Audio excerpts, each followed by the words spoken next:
The night I found Claire sitting on the cold concrete steps of our apartment building, her entire life packed into 3 torn suitcases, I realized how thin the line is between having a home and having nothing at all. The hallway lights flickered behind her like a cruel countdown, and the landlord's voice still echoed in the stairwell long after he'd slammed the door. She wasn't crying. That was the worst part. She just stared at the parking lot as if the world had quietly erased her name from it. If you believe in kindness, in second chances, and in showing up for people when it matters most, take a moment to like this video, leave a comment, share it with someone who needs hope, and subscribe to the channel. Stories like this remind us that compassion still exists. My name is Marcus Bennett, and at the time, I was barely holding my own life together in Columbus, Ohio.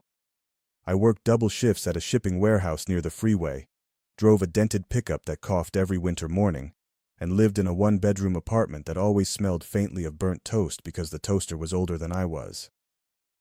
Claire Whitaker had moved in across the hall 2 years earlier with her 8-year-old son Owen. She worked at a diner down the street, the kind with vinyl booths and endless coffee refills, and she always left before sunrise wearing the same blue sneakers with a small tear near the laces. We were neighbors in the polite, distant way most people are. A nod in the hallway, a quick conversation about the weather. Once, during a snowstorm, I helped her jump-start her car. Another time, she left a slice of apple pie at my door with a note that said, "For saving us from frozen toes." That was the extent of our relationship. Friendly, surface level, safe, until that night. The landlord had been circling for weeks. I'd overheard the arguments through the thin walls. Rent was late. Tips at the diner had dropped. Her ex-husband, according to whispers in the hallway, had stopped sending child support. I never asked for details. It felt intrusive. But when I walked up the stairs after my shift and saw her suitcases, the details didn't matter anymore. Owen sat beside her, hugging a stuffed dinosaur that had clearly seen better days. His eyes were wide, confused, trying to understand why home was suddenly on the outside of a locked door. Claire looked up at me when I stopped in front of them. There was embarrassment in her expression, and something else, exhaustion so deep it looked permanent. I don't remember deciding to say it. The words just left my mouth.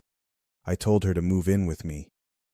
She blinked like I'd just made a bad joke at the worst possible time. She said that wasn't funny. Her voice didn't crack. It was flat, almost numb. I could see what she was thinking.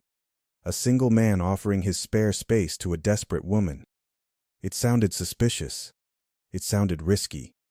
It sounded like something that would come with strings attached.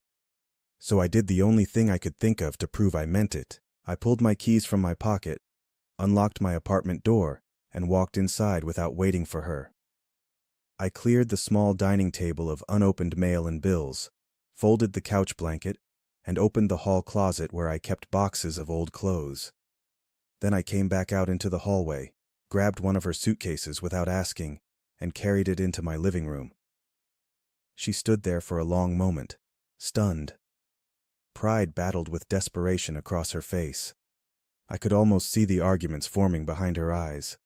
Finally, she stood up, took Owen's hand, and followed me inside.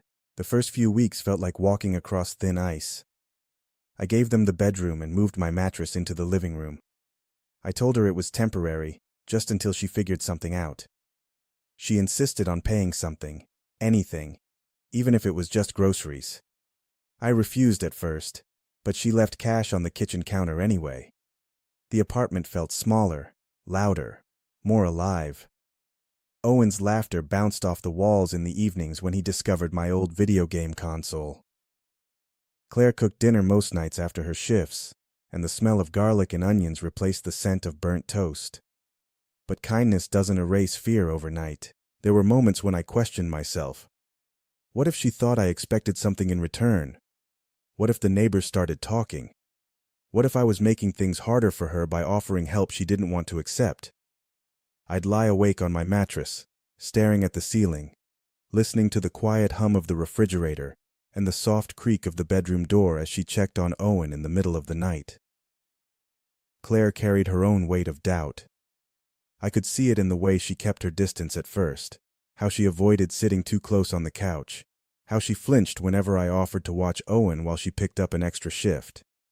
She had learned, like many people who've been let down too many times, that help often comes with hidden costs. One evening, about a month in, I came home to find her crying at the kitchen table. The diner was cutting hours. She'd been applying for better-paying jobs but hadn't heard back. She said she didn't want to drag me down with her problems, that she'd figure something out, that maybe she and Owen could stay at a shelter for a while. The idea hit me harder than I expected. The thought of them packing those same suitcases again, of Owen clutching that dinosaur in another unfamiliar place, made something tighten in my chest. I told her she wasn't dragging me down. I told her that sometimes people need someone to stand beside them until they can stand on their own again. I reminded her that she'd done the same for me once. Even if she didn't realize it, it was true. A year earlier, when my mother had passed away unexpectedly in a hospital in Cincinnati, I'd come home hollowed out. I hadn't told many people. I'd just kept working. One night, Claire had knocked on my door with a casserole and said she'd heard from another neighbor about my loss. She didn't offer advice. She didn't try to fix anything. She just sat with me in silence while I stared at the wall. That quiet presence had meant more than she knew. As the weeks turned into months, something shifted between us. Trust grew in small, ordinary ways. Shared grocery lists. Inside jokes about the squeaky bathroom faucet. Late-night talks about our childhoods. About mistakes we'd made. About dreams we'd buried because life got in the way. Owen started calling me coach after I helped him practice baseball at the park. The first time he ran into my arms after hitting a home run during a little league game, I felt something inside me unlock. Claire eventually landed a job as an office assistant at a small law firm downtown. The pay was steadier. The hours were predictable. The night she got the call, she cried again. But this time it was relief pouring out of her. We celebrated with cheap pizza and root beer, sitting on the living room floor because we still didn't have a proper dining table. With her new job, she began saving. Every paycheck, she tucked a little aside. We talked about her getting her own place eventually. The conversation was practical, mature, necessary. But each time it came up, there was a heaviness neither of us acknowledged. The apartment that had once felt cramped now felt like a home stitched together by shared struggle. The real turning point came on a rainy afternoon in October. Owen had drawn a picture at school of our family. 3 stick figures holding hands under a crooked sun. He handed it to me shyly, as if unsure whether he was allowed to see us that way. Claire looked at the drawing, and then at me, her eyes glossy with something deeper than gratitude. That night, after Owen was asleep, we sat on the couch closer than we ever had before. Claire admitted that when I first told her to move in, she had assumed I was either mocking her or expecting something she wasn't ready to give. She said she'd been wrong. She said I'd shown her that kindness could exist without conditions. I told her she'd shown me that opening your door to someone can also open your heart in ways you never planned. Eventually, she did move out, but not far. We found a slightly bigger apartment in the same neighborhood, one with 2 bedrooms and a small balcony. This time, we signed the lease together. If this story has touched your heart, if it's reminded you that even small acts of compassion can change the course of someone's life, please take a moment to like this video, share it with someone who needs encouragement, and subscribe for more stories that restore your faith in humanity.